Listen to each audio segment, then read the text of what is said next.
राधा तत्व डिबेट का विषय बना हुआ है। अभी एक सच्चिदानंद स्वामी करके कोई महाराज हैं, कहते हैं राम राम करना तो अच्छा लगता है पर राधे राधे कहना अच्छा नहीं लगता। क्यों नहीं लगता? लोग कहते फैशन बना लिया।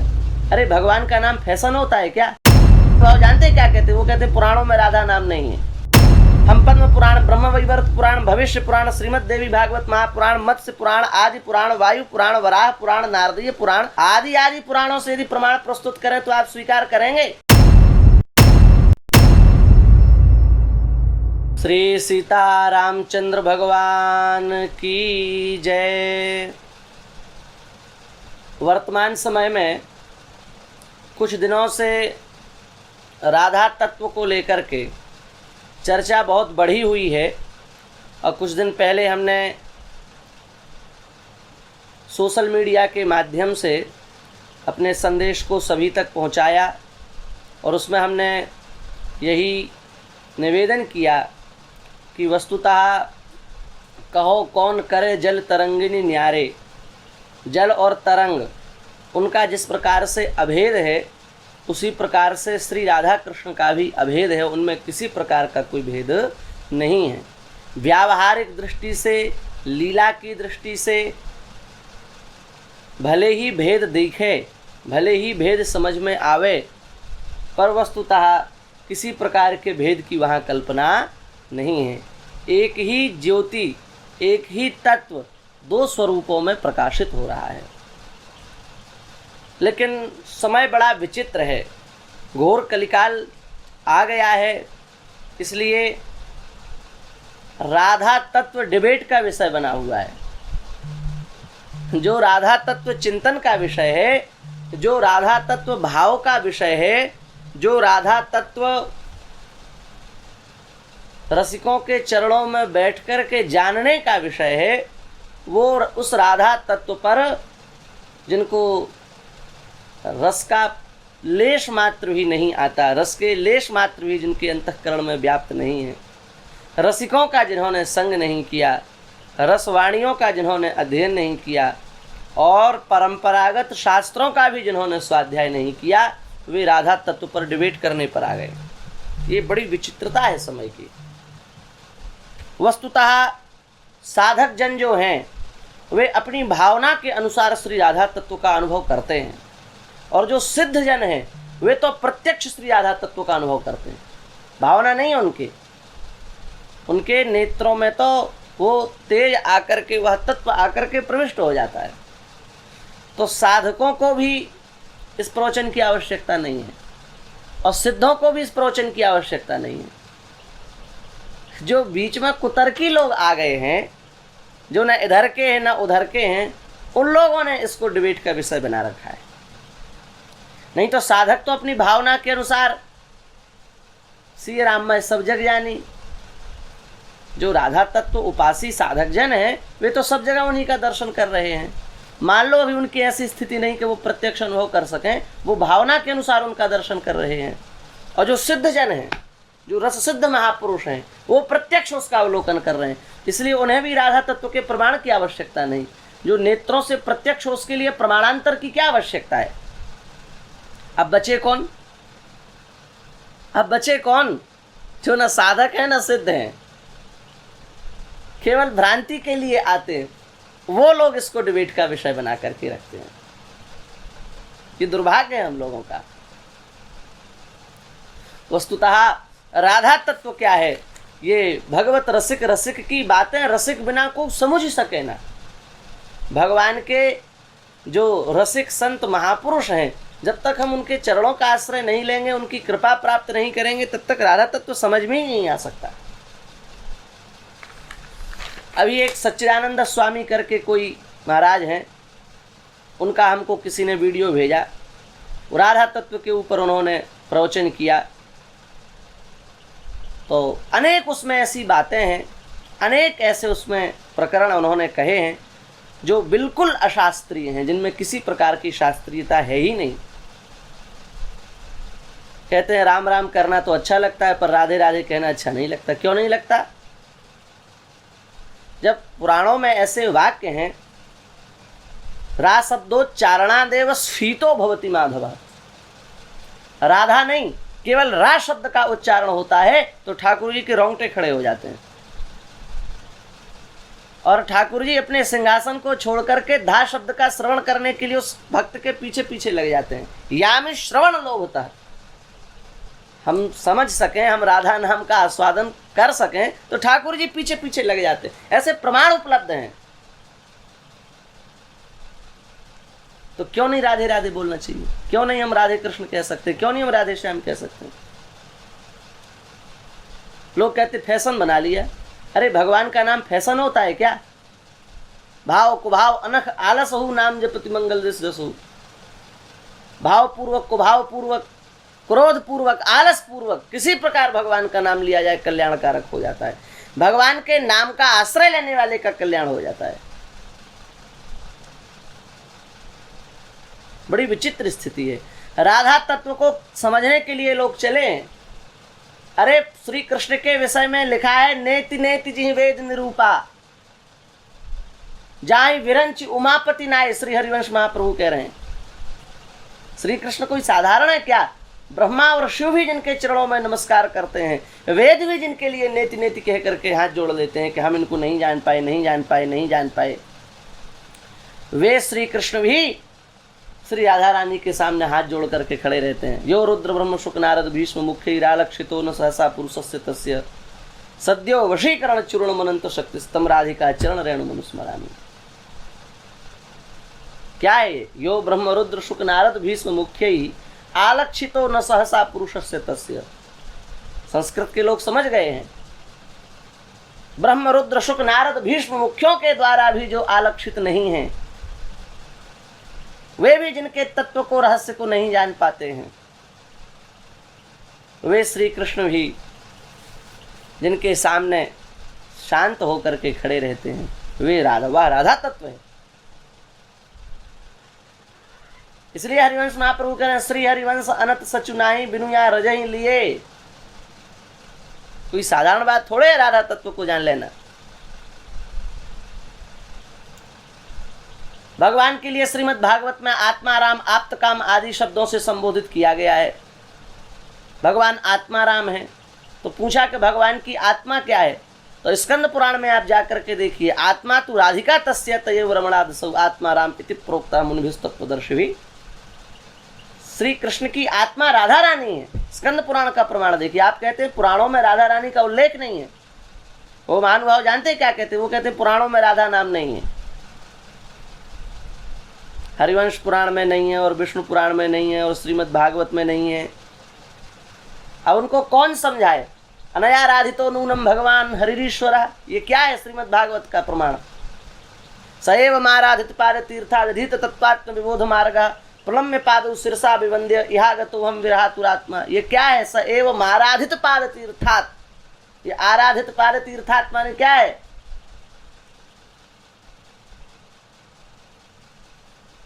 राधसा निरस्त साम्याति सयेन राधसा सुधामणि ब्रह्मणि रमस्यते नमः। यहाँ क्या है? राधसा क्या है?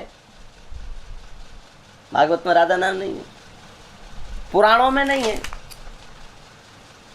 कहते हैं तो 300-400 वर्ष पुरानी परंपरा है और राधा तो आधुनिक है।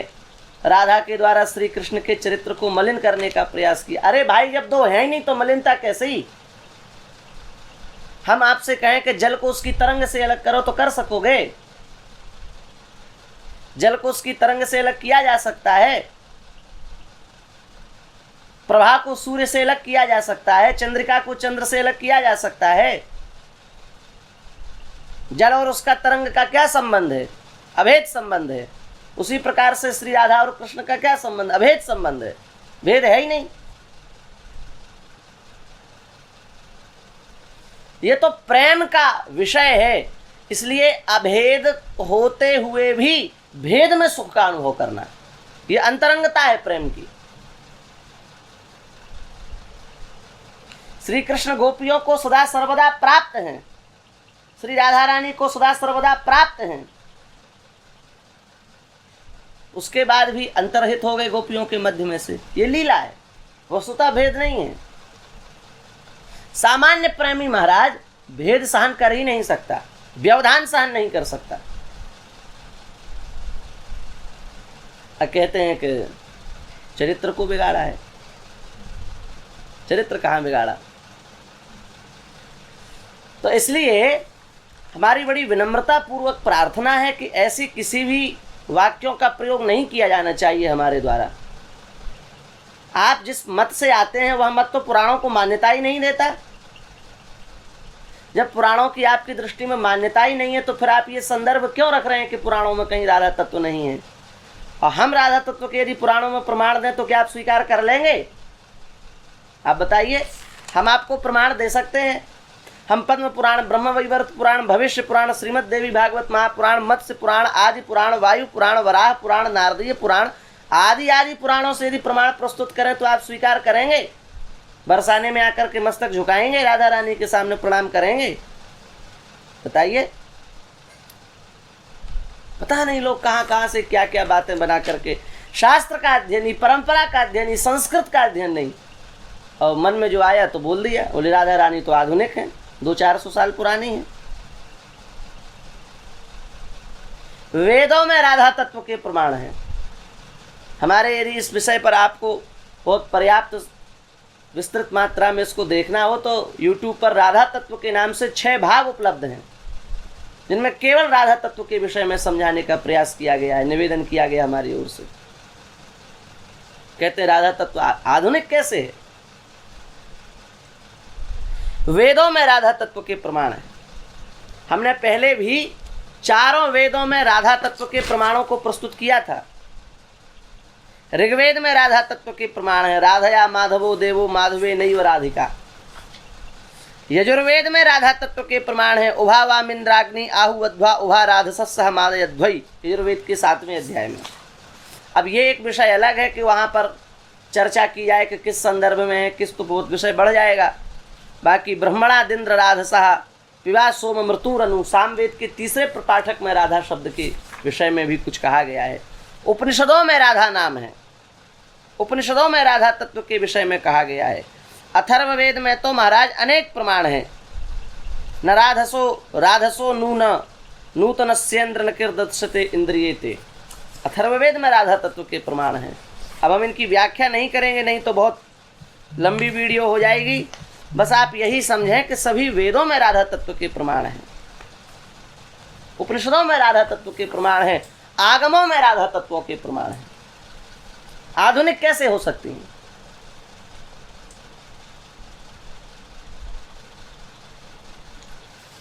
अब आपको हम 200-400 वर्ष की यदि आप बात करते हैं तो उस विषय में भी आप थोड़ा सा यदि विवेक करें, विवेक लगाएं अपना, और परंपरागत कुछ साहित्यिक अध्ययन करें तो आपको समझ में आए। एक बहुत अच्छे कवि हुए महाकवि भास, 3री शताब्दी उनका कालखंड माना जाता है, आज से लगभग 1700 वर्ष पूर्व।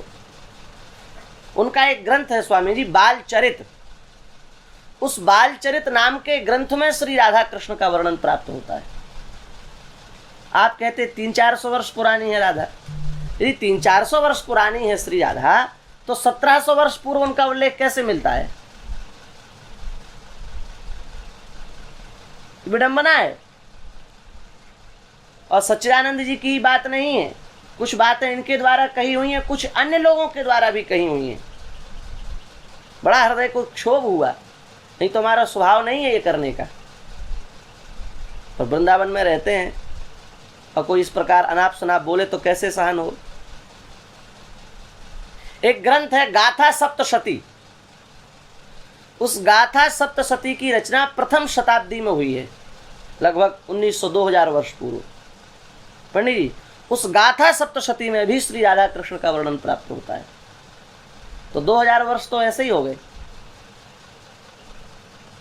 और आप विचार करो, उस गाथा सप्तशती में कृष्ण को कर्ण कह करके संबोधित किया गया है। आप उस ग्रंथ को कभी पढ़ें। यशोदा जी को जसोआ कह करके संबोधित किया। क्या? जसोआ। राधा रानी को राहिया कह करके संबोधित किया है, राहिया। और जो ब्रज बधू हैं उनको बहु ही कह करके संबोधित किया गया उसमें, गाथा सप्तशती नाम के ग्रंथ में।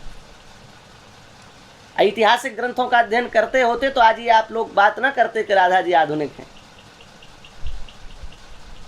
वल्लभाचार्य जी को तो महाराज द्वापर के अंत का ही उनके अनुयायी मानते हैं, पर फिर भी जो ऐतिहासिक जन हैं, इतिहास के जानकार लोग हैं, वो ऐसा कहते हैं कि वल्लभाचार्य जी 12वीं शताब्दी में हुए, लगभग 800 वर्ष पूर्व। वल्लभाचार्य जी का एक ग्रंथ है दशश्लोकी, बड़ा प्रसिद्ध है उनकी परंपरा में। उस दशश्लोकी में अंगे तुआमे वृषभानुजाम मुदा, वृषभानुजा कह करके श्री राधा जी का स्पष्ट वर्णन प्राप्त होता है। 800 वर्ष पुराना ग्रंथ है, 200-400 वर्ष पुराना है, ये कैसे कहा जा सकता है। उसी प्रकार से पंचतंत्र नाम का ग्रंथ तो बहुत प्रसिद्ध है साहित्य में, नीति शास्त्र की दृष्टि से। उसकी रचना 1500 वर्ष पूर्व की मानी जाती है। उस पंचतंत्र नाम के ग्रंथ में भी कृष्ण चरित्र, श्री राधा चरित्र का वर्णन प्राप्त होता है। सुभगे सत्यम अभिहितम भवत्या परम किंतु राधा नाम में भार्या आदि कह करके वहां पर इस चरित्र को कहा गया है। अब बताइए, पुराणों की बात छोड़िए, वेदों की बात छोड़िए, उपनिषदों की बात छोड़िए, यदि आप परंपरा का अध्ययन करें, 2000 वर्षों में जो आचार्य हुए, जो बड़े बड़े विद्वान हुए, उनके ग्रंथों का अध्ययन करते तो भी आपको राधा मिल जाती। पुराणों और वेदों की बात तो बहुत दूर की हो गई।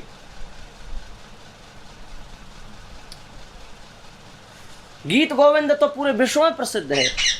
जयदेव महाप्रभु की, जिनकी 12वीं शताब्दी का जिनका काल माना गया है, वे जयदेव महाप्रभु गीत गोविंद जो उनकी रचना है, वो तो पूरी राधा तत्व पर आधारित है। उसमें तो राधा तत्व का ही वर्णन है गीत गोविंद में।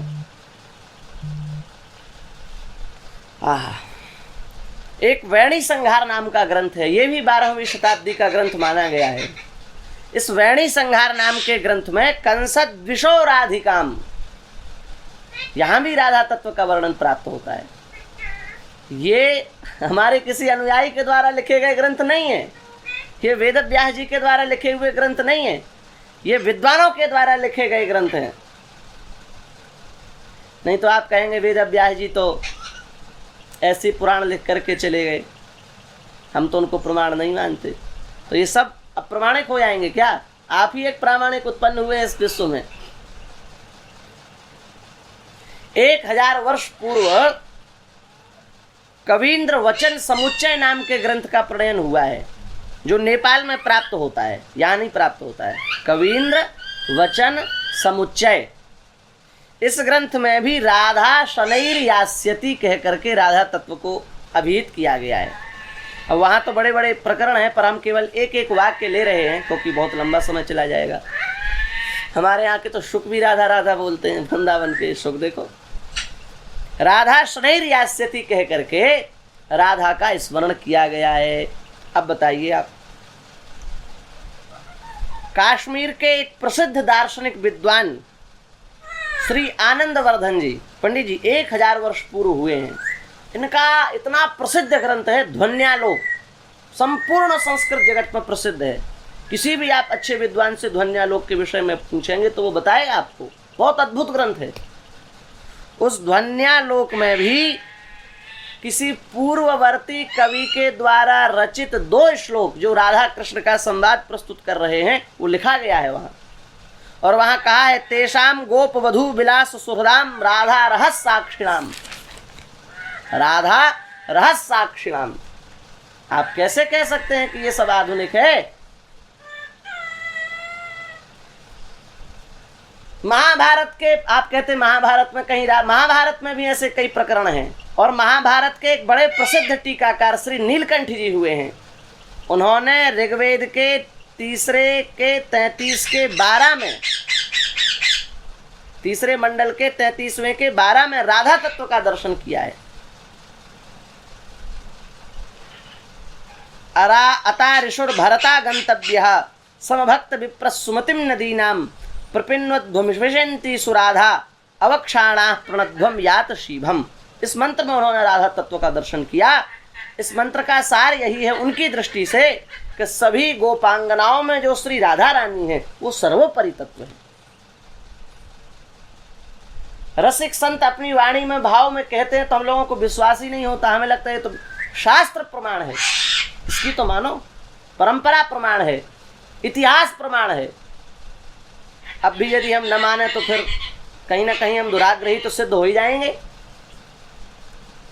इसी प्रकार से उदुम्बर संहिता, वेदांत रत्न मंजूषा, सिद्धांत रत्न और कृष्ण संदर्भ आदि ग्रंथों में भी इस तत्व का वर्णन प्राप्त होता है। ऋक् परिशिष्ट में राधया माधवो देवो माधवेन च राधिका बिभ्राजन्ते जनेश्वा यो नयोर भेदम पश्यति समुक्त स्यान्न संस्कृते कहा गया है। ऋक् परिशिष्ट में जो वेद का ही एक भाग है, इसका अर्थ आप समझ पाए हैं। राधा ही श्री कृष्ण है, श्री कृष्ण ही राधा है, वेद कह रहा है। और आगे देखिए, यो अनयोः भेदम पश्यति, जो इन दोनों में भेद बुद्धि रखता है, समुक्तः स्यान् न संसृते, वो कभी संस्कृति के चक्र से मुक्त नहीं हो सकता। ये वेद कहता है। आप पुराण न माने, इतिहास न माने तो आपकी परंपरा में वेद को तो माना ही गया है। कम से कम वेद को ही देख लेते।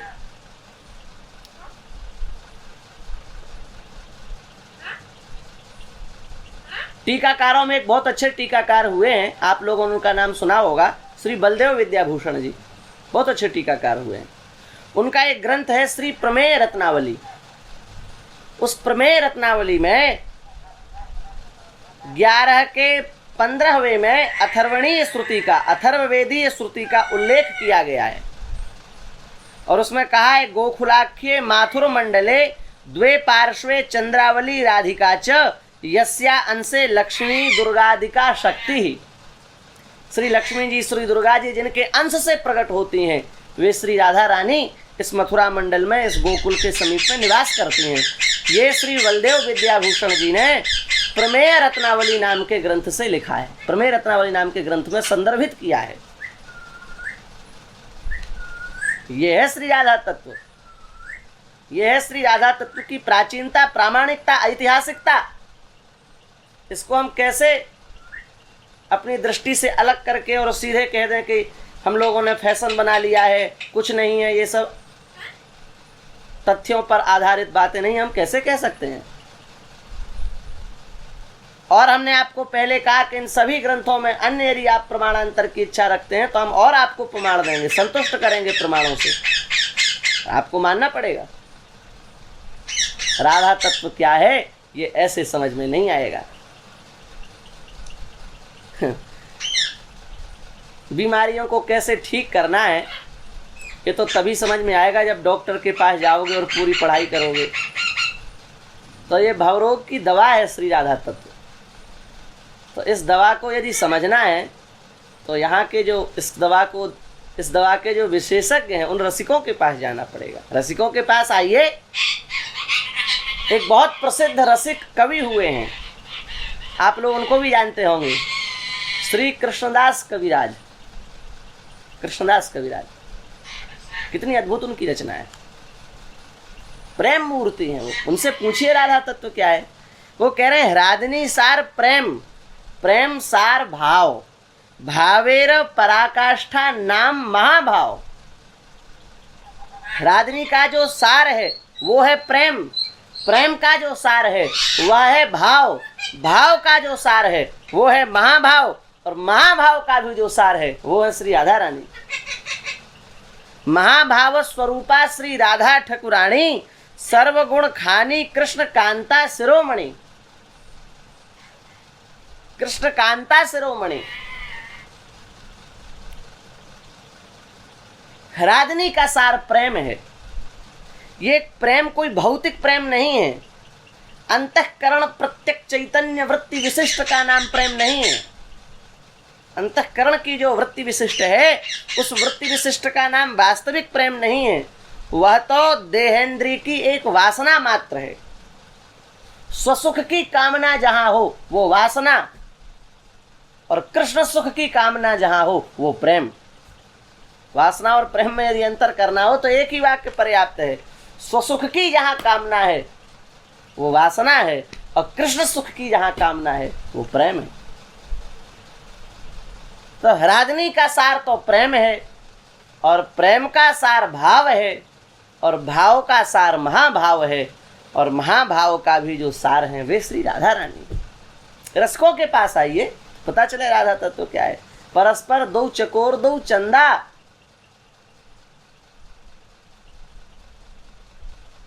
ये है। इसलिए हमारी विनम्र प्रार्थना है, ठाकुर जी की कृपा से, श्री राधा रानी की कृपा से, आचार्यों संतों रसिकों की कृपा से अभी परंपरा का विलोप नहीं हुआ है।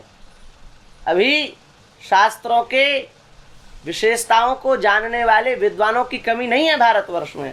ऐसा नहीं कि हम कुछ भी प्रचार करें तो हमारी बात चल जाएगी, मान ली जाएगी। हम तो विद्वानों के चरणों के दास हैं, पर अभी बड़े बड़े विद्वान हैं। हम मनगढ़ंत बातें नहीं कह सकते, हम मनमानी बातों को नहीं कह सकते, हम प्रमाणों को नहीं ठुकरा सकते, हम शास्त्र को अपनी दृष्टि से अलग नहीं कर सकते। यदि आप सिद्धांत की बात बोल रहे हैं तो प्रमाणों को प्रस्तुत करिए। भोले भाले लोगों को इधर उधर के तर्क कुतर्क करके समझाना ये सरल बात है, पर क्या आप विद्वत समाज में अपनी बात को रख पाएंगे, प्रतिष्ठित कर पाएंगे? हमारी प्रार्थना है राधा तत्व को डिबेट का विषय न बनाया जाए, प्रवचनों का विषय न बनाया जाए, अनुभव का विषय बनाया जाए। आज प्रवचन तो बहुत कर रहे हैं, अनुभव किसको है? प्रवचन तो करने वाले बहुत हैं, हम भी बोल ही रहे हैं। अनुभूति किसको है? अनुभव जन्य ज्ञान कहाँ है? बहुत कम है, मात्रा घटती जा रही है। और प्रभाव उसी का होता, अनुभव जन्य ज्ञान का। इसलिए यदि हम किसी ऐसे विषय पर बोल रहे हैं तो हमें बहुत सावधान होकर के बोलना है, बहुत मर्यादित होकर के बोलना है, अन्यथा शास्त्रीय पक्ष रखने का हमें अधिकार है। हम अपने शास्त्रीय पक्ष को प्रस्तुत करते रहेंगे और जो हमारे इष्ट हैं, आराध्य हैं, प्राण सर्वस्व हैं, जीवन सर्वस्व हैं, चाहे वे श्री ठाकुर जी हों, चाहे श्री राधा रानी हों, चाहे श्री सीताराम जी हों, चाहे हमारे आराध्य उपास्य कोई भी हो, हरि गुरु निंदा सुनई जी काना, होई पाप गो घात समाना। हरि गुरु संतों की जो निंदा सुनते हैं उनको गो हत्या के समान पाप लगता है। इसलिए हम क्यों सुने, हम क्यों गो हत्यारे बने? जो शास्त्रीय पक्ष है वो हमने प्रस्तुत किया है और हमें विश्वास है कि यदि हम दुराग्रही नहीं होंगे, शास्त्र के पक्षधर होंगे, तो अवश्य हम इस बात को मानेंगे और आगे से अपने प्रवचनों में इस बात को नहीं कहेंगे और अपनी बात को, जो ये शास्त्रीय बात है, इसका आदर करेंगे। बस इसी भावना के साथ हम अपनी वाणी को विराम देते हैं। श्री सीतारामचंद्र भगवान की जय।